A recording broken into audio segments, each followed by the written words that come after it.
Today, we are back ready to introduce a new face to a new conference as we have to take on the Buffalo Bulls here in week 6 of our 2026 year 2 of the Dynasty here with the San Diego State Aztecs, now ranked at 23 on the top 25 board, trying to make our push closer to the top. But this will probably be one of our biggest challenges yet of the year because we're facing our first 90 overall in conference, and probably the only 90 overall in this conference, in Red Murdoch, a Mike backer that's a thumper. It looks like it says he's a 1-star prospect, and as a redshirted senior, he has seen plenty of development, plenty of gains. And I mean, to be a 95 overall from a 1-star is, I had to keep looking around to just double check to make sure that was true, but he is their best player by far, and I think can be a real problem on the middle of the defense. We're definitely going to have to keep our eyes on Murdoch to see where he's at all times. But outside of him, I mean, the offense is pretty basic here. They don't have a really good quarterback here with Trent Pierman.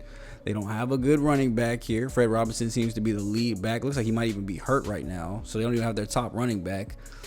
Receiving core is okay. I mean, it's probably on par with ours. Same thing with their tight end there for them. But we're going to dominate in the trenches with our defensive line. We're going to hope that our offensive line can hold up to at least get to the second level, because the front 7 or the front 4 are weak. But I am really worried about Red here. So definitely going to be keeping my eyes on him. We're going to try to run plays around him if we can, using the run game to go around. And to kind of take a look here at how the new Pac-12 is doing. As you can see here, they got 2 teams ranked in the top 10, Notre Dame and Tulane. So pretty good at the top. Oregon State's undefeated at 2-0, which is good.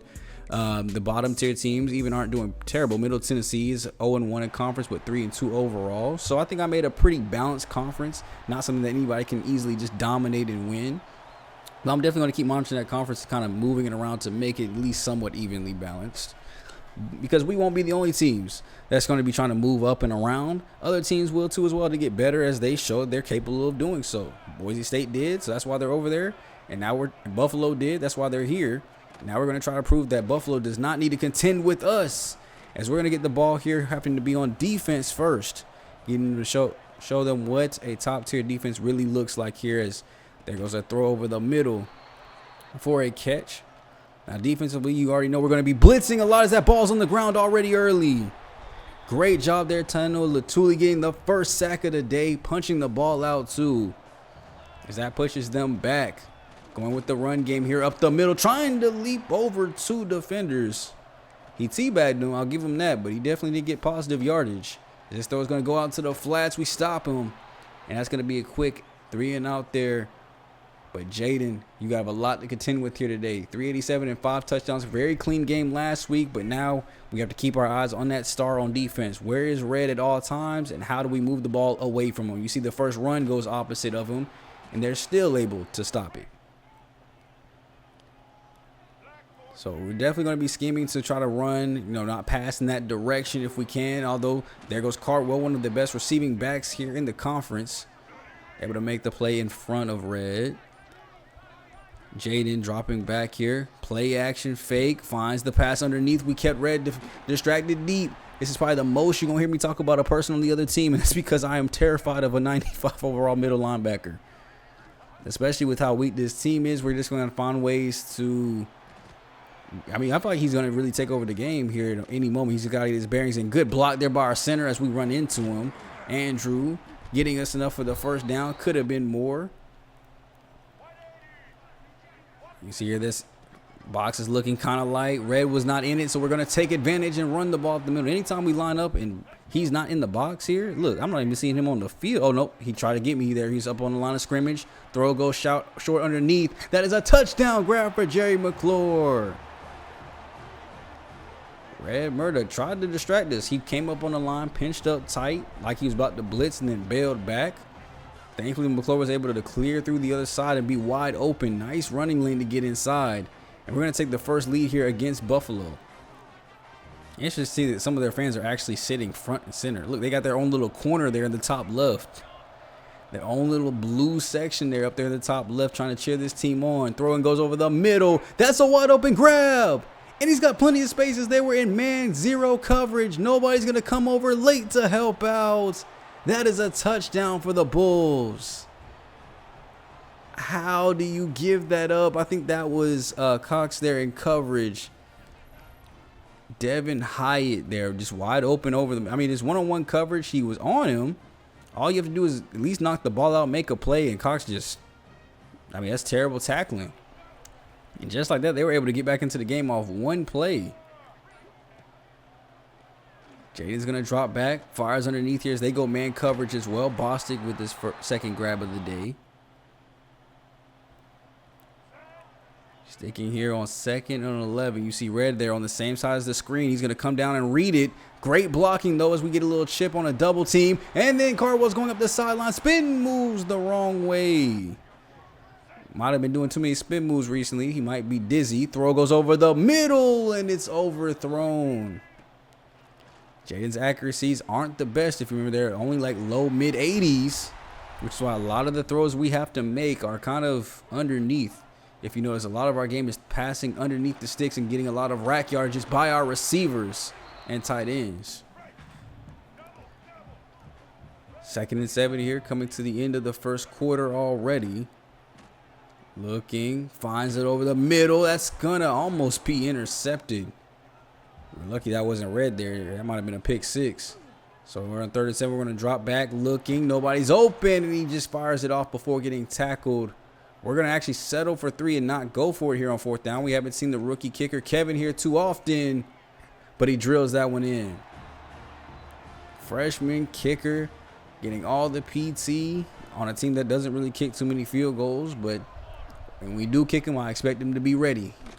Dropping back, good sack there as that's Trey White coming all the way from across the field, getting him down into the ground there. 2nd and 16. Look at him trying to bully the right tackle again. As that one, he won't get there quick enough. Bulls quarterback is dissecting us pretty well here. Has yet to miss a pass. We're sending a blitz in here. Nobody's going to get there, and they finally take him down. That is Taylor Acosta actually getting in there on the sack. Probably just give him a half there because 2 people did make contact. Look at Red coming down for a blitz again, and that's how you disrupt a play as a Mike backer. Hopefully Taylor Acosta turns into that. That's what I want him to look like. So this is a great game for him to see what I could potentially want him to do as we get the block up the field there from the freshman in Tunza. That is Cardwell. Foot race to the end zone. He's in there. Touchdown. Byron Caldwell caught it out of the backfield. Great block by Onwalu. That's a good way to keep your eyes open if you can't get open. Look at this outstretched run, basically. This is all this was, a run play. He catches this one behind the line of scrimmage. Great block by the tight end. And just foot speed from Cardwell.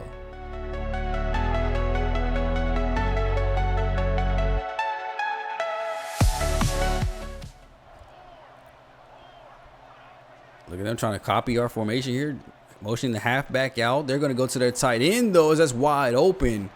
Great way to gain space there on Phillips and coverage. Going to go with the run game after a great pass play like that. I don't know why you would. 2nd and 12 here now for the Bulls. Dropping back, fakes the receiver screen. Should have just threw it to him as he had at least room to get positive yardage. Instead, he'll lose 9 there on the sack. Dropping back here again. Almost gets hit again, and that ball gets knocked down as that was Cox coming up in coverage. Dropping back, Jaden all day to throw down the field, and it's dropped by Onwalu. We do have a serious drop problem with him. Unfortunately, like a lot of his drops don't get tracked, but I be tracking him. He really does have a lot. He probably has about 5 more drops than the game gives him credit for. Like that one right there is definitely a drop, but I don't think they give him credit for that one because I didn't see a drop pop up there. It's just a lot of plays where he is open and he just drops it, or we just overthrow him like we saw earlier in the game with that basically air ball in the middle of the field. So coming up on the 2-minute warning here in the first half. Bulls trying to get at least a field goal here before they go to the second half.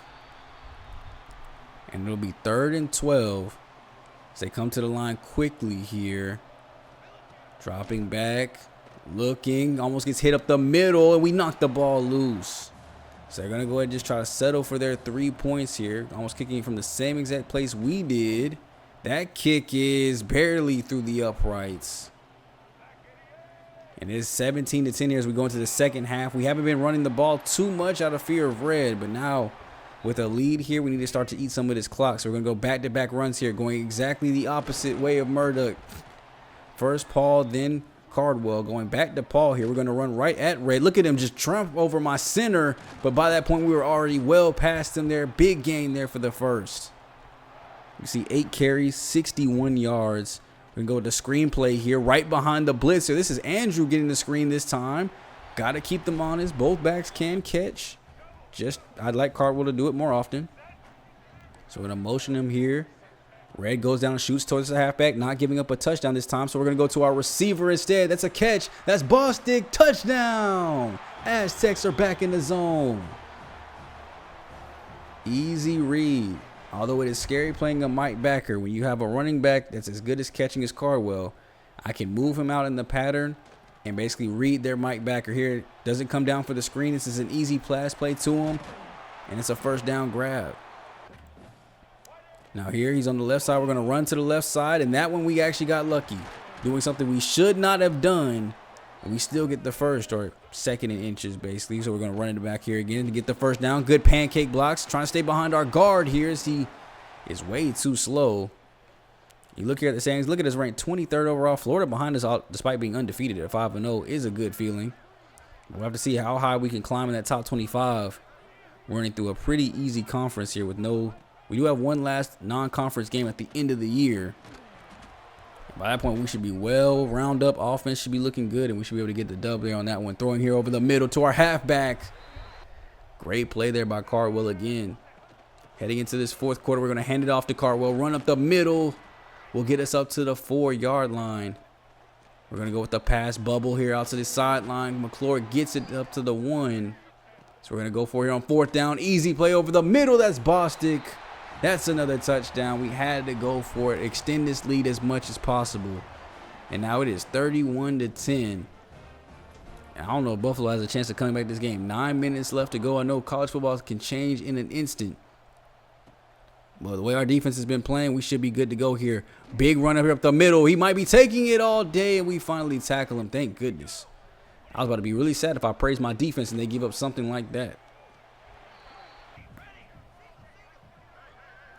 Dropping back. Quick bubble route to the outside. Plenty of running room as nobody was there covering. Good juke to the inside. Bulls, big gain. They're going to hurry back to the line of scrimmage. Aztecs are going to come here, play man coverage. It looks like they got cover 1 set up on the field. 8 minutes left to go here in the game. They're going to go with the play action read. Scrambling out, just toss it out to the tight end here for some positive yardage before he gets sacked. Quick throw over the middle. Good shrug off there. Tanu doesn't get him a first down, but they're going to go here. QB sneak up the middle, and that will keep the drive moving. Now, the clock is not their friend. They're going to go with the QB drive option. Looked like QB power, but then he tried to pitch it last second to the back. Quick RPO here to the outside as the receiver will pick up some yardage. Now here on 3rd and 8, dropping back. Pocket is looking clean as they've took Trey out the play completely. I see 3 of our defensive linemen on one side, and Trey's all the way up the field on the other. Hand off to the back up the middle. Trey from the opposite end of the field making the tackle. That's what you call an outside linebacker that can cover the whole field. If he's not a first-round pick, I don't know who is. Dropping back over the middle, and they got him. Easy play there for the touchdown, and the Bulls score again. But we're under 3 minutes left to go here, so unless they can get a turnover, this ball game might just be over, and we might be good to just run this clock out. You can see them here using their last couple timeouts. We're going to go 2nd and 6 here. Motion our receiver cross formation here. We're going to go with the play action here. That's going to be a fumble. Ball's on the ground, and the Bulls pick it up. And keep in mind, it's only a 14-point game. If they're able to score this just got a lot more interesting than it needed to be. Bulls back on offense here. Clean pocket for him. Throws it out. We got to get those interceptions. I don't know how to change that to where they stop going for so many swats. They are in position to get picks, so they just don't go for the ball. Running it outside. They're on the bubble. Gets them into goal territory. They're within 5. 2-minute warning just hits here. First play out of it. Dropping back. Sacked. 11 sacks on the day for this Aztec defense. We are in this quarterback's face all day long. So they're called back to the line of scrimmage. Trey firing off on the right tackle, trying to get around. They got a double team over there, but he's able to throw it away. 3rd and goal. Get to the quarterback, Trey. Look at him trying to go out. They double team it. Halfback's over there trying to help out. Instead, we're still going to get the sack just from the opposite end. 3 sacks for Brady and Nasor. They've been putting too much emphasis on the right that the left has gotten open. And on 4th and goal here, 22 yards away from pay dirt. Can we go to shut this game out and put the dagger into them? Dropping back. It's another sack. 13 sacks and 4 of them go to Brady as we walk out of here. W victory for the Aztecs. Jaden, another phenomenal game here. 308 yards, 4 touchdowns, 61% on the completion percentage. And this was a fantastic game for him here today. There were a couple of throws there where he had me angry. A lot of missed throws. That's why it's at 61%. But we were able to go ahead and still get out the win here. Defense did their thing, only giving up 17 here today. You see the rushing yards here, negative 78. That's only because they factor in the sack yardages here. 13 sacks will quickly destroy your running game for the day. 308 there, though, for Jaden. No interceptions. Our rushing game, Paul 16 for 134, including a long run there. No runs over 20 more, though, so pretty consistent. 8 for 34 for Cardwell. And, yeah, Blake here, 17 for negative 92. 13 of those had to be sacks, so 4 actual runs. Receiving ball, Bostic, 8 for 86 and 2 touchdowns. Cardwell, 130 yards through the air, so both of our backs finished with over 130 yards, all-purpose yards. A pretty quiet day from our actual receivers, though, and tight ends outside of Bostic. No one really did anything. Look at that. I told you, Waldo is not getting his drops counted. He has 0, despite Jordan having 3. But and Waldo at 0, we definitely saw that one hit his hands when he was running up the field, but they gets credit that just to an incomplete pass. Defensively here, we got to count the sacks. Brady had 4, 2 from Trey White and KT Shea at free safety. Fleming at 1.5, Fanu, Cornelius, Tanu, all had 1, and then Taylor Acosta had the other half there with Fleming getting in the backfield early. He finished it off, so I thought they should give him the full one, but 6 total tackles, 3 solos. And we get our big commit here. Harlan Hayes, the 4-star quarterback, is coming to the Aztecs. We have our QB of the future. Remember, Jaden is a senior, so he is leaving after this year regardless. So can't get him to come back unless I can't make him come back in red shirt. So he's not coming back regardless. We have our QB of the future. We do have a redshirt freshman on roster right now. I just feel like a 4-star might be able to come in and do a little bit more. As we look at the rest of the recruiting board here coming out of that week. So we go ahead and get him to commit. We lose out here on Damon Lambinino, the cornerback. He recruited down to the top 3. We're at number 4. We lose out on Matthew Camden too as well. Same situation, going down to his top 3, and we're number 4. We do have Nick Zoriano, Martin Villanueva, all reaching their top peaks, and we're actually 1 and 2 on their boards. Griggs commits to Penn State, and Maben, the quarterback, 4-star quarterback, goes to Oregon. So losing out on a couple 4-stars too as well, but I got the quarterback that I really wanted, so I'm not mad at losing Maben. And we'll just see how many more of those recruiting battles here we can win through the course of this video, as we had a lot of guys close to a commitment. And if we can get another dominating victory here against the Utah State Aggies, we might just go ahead and clinch us a couple more commits to free up some more 2 hours to recruit and get this board actually pushed up. Like, we actually need to sign a lot of people. We got 21 people that are projected to leave just off of age alone.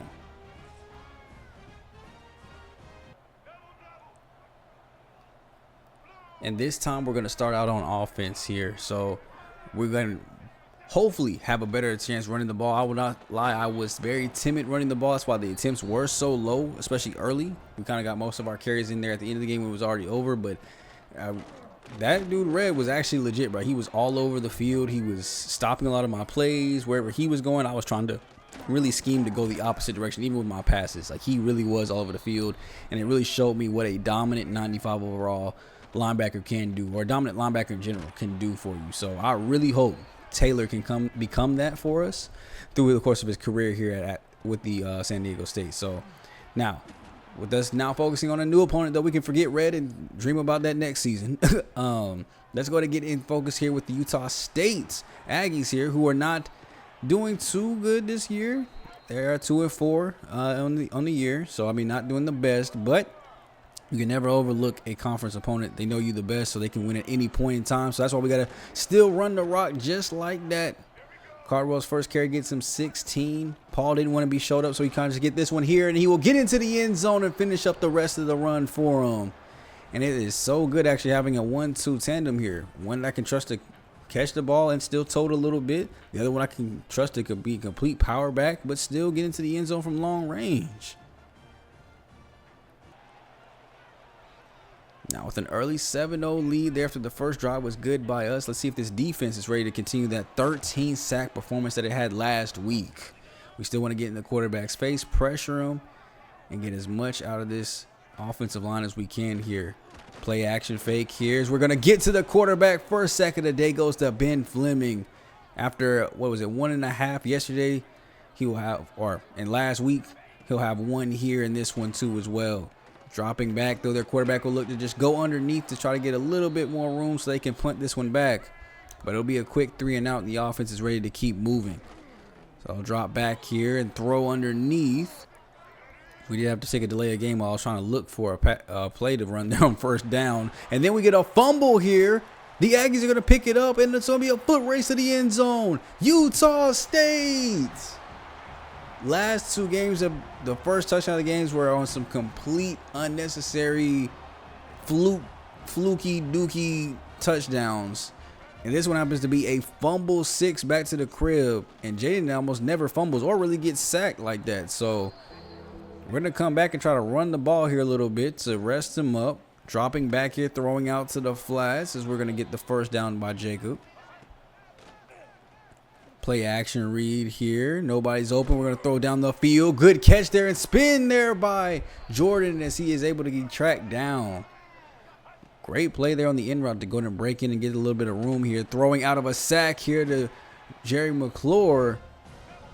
So he gets us close to a first down.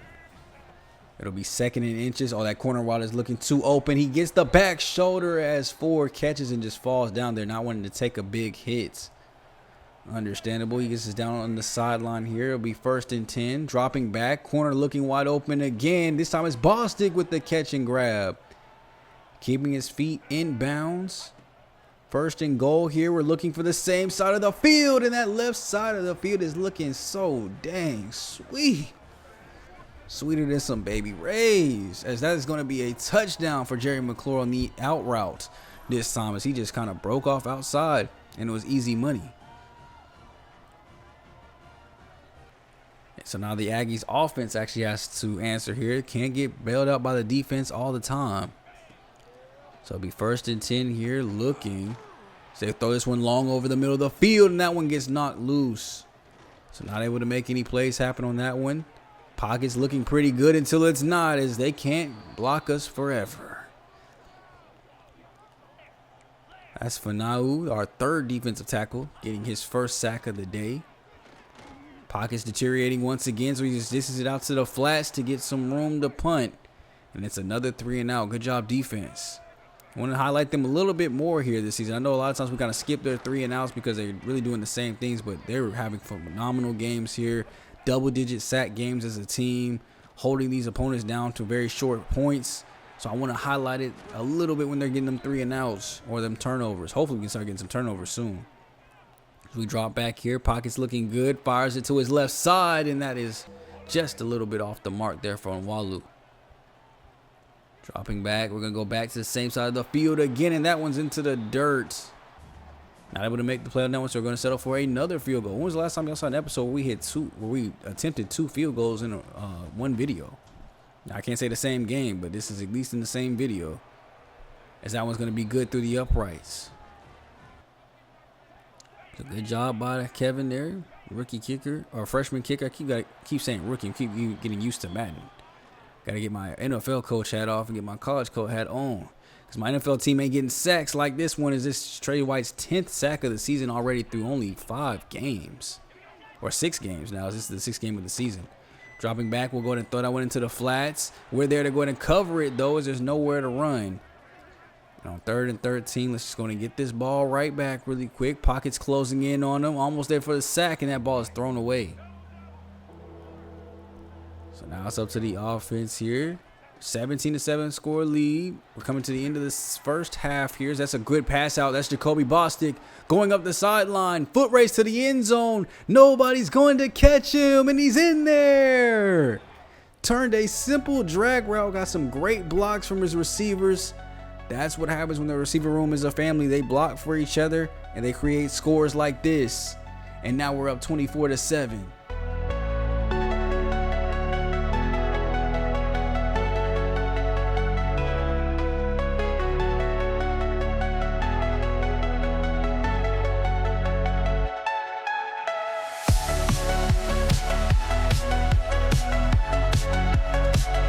And this game is getting quickly out of hand here for the Aggies. They got to put together some type of offensive drive, but they seem to have no answers for this front seven here as they throw this one deep out of a sack, and it's caught. Carlos Orgulipsi, only his second catch of the day there. They ran like a little wheel concept. I don't know why I almost said compilation. Wheel concept, and it actually worked out there to get them deep down the field quickly. And now with a shorter field, we don't have the much room to like blitz and gamble as much here. So we're going to drop back here, throw it again deep down the field, one-on-one, and it's in. Touchdown Aggies. That's Phillips in coverage, our best corner.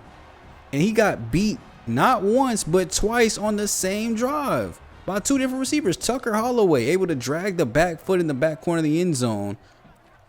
And that's something we haven't even been able to do with our offense yet. We haven't had too many plays where I've been able to go deep down the field to one of our receivers. You see they're double teaming Jordan. So I can't, even though I tried to put him on a go ball, it is not going to work out in our favor. So we're going to call the no huddle here. Hurry back up to the line. They scored, so it's 14-24 now. We want to make this as close as possible, as that is caught. I don't know why you fist pumping into the ground, because that is way better actually than just one-on-one down the field. This was supposed to be a comeback route for Jordan. So I would actually say this is bad route running here. Look, he gets jammed all the way to the sideline. So that's great coverage, actually. We just make the adjustment, throw the ball, change it to a go route. Jordan sees it, alters his path, and just look at him go up, snag it, and hold on the way down, taking a shoulder to the back. This is what you call quarterback receiver adjustments. This is why he's still the number one. Him and Jaden just have that connection when big plays are needed here. And look at this, wide open over the middle of the field, and that's why he's still a freshman. They don't have the same connection. Either that, because Jaden really only misses throws when it's to Onwalu. He really rarely misses throws to anybody else. Look at this one. Hard throw on the run, and it is a perfect bullet pass there in coverage to Jacob Bostic. So I don't know what it is that he just does not like Onwalu right now. So we're going to call the hurry up here. We got a minute 20 left to go. We don't necessarily have to score quickly just yet. So we're going to drop back here. They send a blitz in, and an unblocked defender gets there easily. But that's okay. More time will waste off the clock here. We just want to make sure we get this first. Dropping back, looking for the freshman again, and this time it's a touchdown grab. Way lower than it probably should have been, but Onwalu making the play, scoring his first ever career touchdown here in college. The should have been quarterback that we got last year as a 4-star quarterback ends up scoring his first ever touchdown as a tight end here on the team.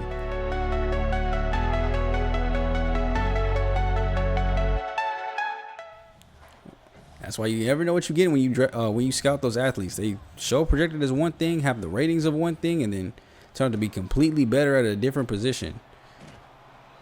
See, maybe that's what Tim Tebow looked like to most NFL coaches. They saw him as a 60 overall quarterback, but a 90 overall tight end. Dropping back here, blitz almost gets there, but because it doesn't, we've got a wide open receiver down the field again. That is Cox this time in cover, so that had to be the same wheel concept as earlier, because he only comes in the slot. And that's right before the half. The Aggies are making this a better game than Buffalo did. This is Carlos Orgulipsi again. So that probably was the same exact play, just opposite side. So now we're having to see either these blitzes have to get in quickly, or we have to stop running as much man coverage, zero blitzes. It's one of the staples of this defense. It is an all or nothing. So when you guys look and see we're having 13 sack games, and it's like, well, duh, y'all blitz as much as you do, there are drawbacks. Wide open goal balls like this. Another one. This one was not led, though, and thankfully we're able to come back and make a play on it. So we get a little field goal on our drive. They're going to try again here on their next offensive drive, going underneath this time as the deep stuff is covered. And Isaiah Braxton went down with an injury. He bruised his ribs, so we're going to let him stay out of the game. We have a huge lead, so no reason to bring him back. We throw this one underneath, stopping them in 30 inches, looking like this could be a QB Sneaking, and it stopped.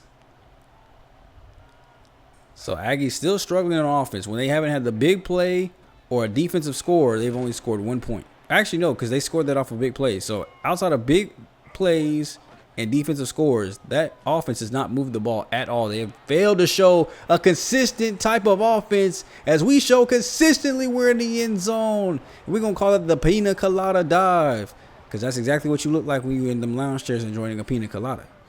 Laid out, flexed up, and into the end zone with another score is Andrew Paul. And now with a 40-21 game here, we were able to stop them here. We just want to run out this clock here going into the fourth. And Paul still getting big chunks of yardage here as they're just leaving the box completely undefensed.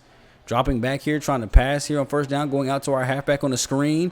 Easy play here to get the first instead of having to run it all the time. We're going with the full house I formation here. Something we don't draw out too often, as that ball was almost intercepted by the D-line. So we have 3rd and 10 here, looks for our halfback, Cardwell. One-on-one coverage making the play. You do not see that too often here. Then Andrew Paul is stuffed. I clearly saw a little toe get into that blue grass, but we're going to call the hurry up here. We're emotional about that. There's no way they stopped Andrew Paul on the goal line. Go get this touchdown, young blood. There we go. Bullying his way in 2 straight plays, which I think those are 2 straight touchdowns, but we'll take the one instead, as it'll be a touchdown there to end the game, 47-21, and he is player of the game with 3 touchdowns, 19 for 122 on the day. Fantastic game running the ball here. Much different story than what we had with Buffalo, but an even higher score because of it. 145 yards on the ground for us. They had 30, so no negative yardage for them this time around. But we still got to get our turnovers up, bro. We are not getting enough turnovers. 2 touchdowns, no interceptions, but a 65% completion percentage, which is good to see from the computer. Jaden, 342, 3 touchdowns, another clean game. We did have to bring in the backup JP, the redshirt freshman. He went 1 for 8, 20 yards. But Jaden did sustain a little bit of an injury. We had a big lead, so I just took him out, and we start running the ball more. You see total combined carries there of 27 for about 165 yards there. 3 touchdowns between the two. Jacob Boston 7 for 118 and a touchdown through the pass game. Jordan, a much better game today, 6 for 91. Caldwell slacked off a little bit, only 51 yards. And then Walu, first ever touchdown grab. Still no drops somehow. I don't know how, but they still don't happen with any drops. And then defensively, not a 13 sack performance, but still had a great game here was Malachi Fanau, the redshirted senior, with 3 sacks. Cornelius, Nassar, White, and Fleming all got 1 apiece. But coming out of a game like this, we get another commit here, and it's our left tackle, Monty Cockrell. He was able to see how phenomenal the offensive line looked there and said he wants to block on it too. So he's going to go and commit and be our 2nd recruit of the class, our 2nd 4-star prospect as well. I think last year we only had 2 total 4-stars come in as far as high schoolers. So this is a good start, and we have much more here on our board to go grab. We do have Percy Wall. We're in a recruiting battle with UCLA, which they overtake us now in, but it's just us 2 schools left. We have a visit coming for Soriano, Speed. Both are coming into town here this week, so a center and an edge rusher coming in to visit. Some of the guys going to the top 3s is our running back that we really want, Ben Yolito, Wiley, Pilgrim, and Boatwright, all entering their top 3, which were first for everybody but Pilgrim at defensive tackle. Or no, Boatwright at right guard, as we're fighting with Clemson in Texas. Very fun battle to be a part of, and I'm tempted to just let it slide, but like I always tell you guys, let me know down below, when do you guys give up on a recruit? For me, it's just hard to push that triangle button to give up when I know I still got a chance. And we also have Hurley here as a backup center in case we lose out on any of our other top prospect options. So looking at the recruiting board, we got plenty of points here at 120. Only 18 guys actively on our board. I did find a 5-star quarterback here who still has open recruitment. So I just wanted to see, what we could possibly do with that. So I added him to my board. If we're able to pull a 4-star and 5-star quarterback in this class, this is going to be amazing. But moving down to recruitment, taking off some of the guys that we got locked out of. Benford here, I've already got the quarterback I want. I've lost out on his deal breaker. I'm going to kind of keep him around, though, just in case. Because he's the only reason we hit his deal breaker is playing time. And since we added a 5-star quarterback to the class, our play time for quarterback dropped from a C+ to a D- for him. So he's like, I'm not playing if I go there, if you guys sign 2 quarterbacks. So that's interesting to see that it actually changes based off your board for that playing time. Now, with all this extra time, I realized that we weren't putting anything into Hurley here. We're second on his board. He's ready for a visit, and only one of the school and Cal is looking at him. So I finally added 25 points to him to kind of spread out the love. And I will show more of what I spread out the rest of the points to maybe in the next episode as the season gets later on. But really quick before we get out of here, I thought we would just go ahead and check out the top 25 rankings in the conference standings. So we go up to 20th now. So we started the video at 23. Now we're up to 20th ranked at 5-1. UCLA is up there at 15. At least I'm not seeing Boise State on there. We are 3-0 in the conference. The only team still left undefeated is everybody else has at least lost one game. Air Force, Colorado State, Fresno State, Wyoming, and Buffalo, with Colorado State and Buffalo losing to us. So that would be a tiebreaker with them. So Air Force is looking like the strong team here. 4-2 record, 2-1 in conference right now. Only 134 points given up, so that defense is looking really, really nice. I don't think we play Air Force in the regular season, so they might be who we face in that conference championship and taking over that second spot here in the conference. Now, looking at the Pac-12 too as well, Notre Dame 4, Tulane now 5. But look at that, they're undefeated, but Boise State's 3-1, Oregon State 2-1, UCF 2-3. This is a pretty balanced conference all throughout. I mean, of course, Washington State and UConn there at the bottom are making it look kind of bad, but you have to have somebody's going to end up being bad in the conference. So I think this is a pretty well balanced out conference, especially when you look at like a conference like one that we're trying to go to, like Big Ten or like the SEC, for example. If you look at their conference, I mean, they got really good at the top here. A lot of guys ranked, a lot of schools ranked. When you look at the bottom, Missouri's 1-5, 0-3 in conference. Ole Miss 0-3, Mississippi State 0-3. So Vanderbilt 1-3 in conference. So we're gonna have those teams on the bottom tier, and that's okay. But I do want to take a quick look here at our conference that we want to be moving into, the Big Ten. You see here how that looks. You see Michigan will be our biggest components here. Look at how many guys have 90 overalls too, like 91 overall there for Michigan. Ohio State here ranked at 14 is a 94. Northwestern at 25th ranked, 3-0 is a 79 like us. So that shows we can compete in this conference if we are able to make this move. UCLA and USC will be on our schedule every year though. We will be playing both California teams every season. So I'll be redoing that schedule until I get both of them every time that we're playing in conference. So, and look at the bottom tier here. Rutgers 0-6, 0-4 Minnesota, 0-3 Maryland, because somebody's going to have to leave to give us room. And somebody's going to that Midwest Conference. And right now, Rutgers is looking like y'all 69 overall too. Y'all would fit right in. 2.5 star, the lowest star program there. Or actually 1.5 stars. So the lowest star program there. They probably might benefit from coming here to the Midwest Conference and having to compete with this kind of talent. So that's kind of the move that I'm looking to make, but we'll link about that more as the regular season goes on. Catch you guys in the next video though. We'll go through weeks 8 and 9. Let me know what you guys think of the series and how you guys are enjoying it. I love all the support and the extra views we've been getting on this series recently. If you are not subscribed already, please subscribe. And if you made it to this point in the video, I love you the most. But it's been your boy Coach Smooth, and I'll catch you guys in the next video, man. I'm gone for the day. Later.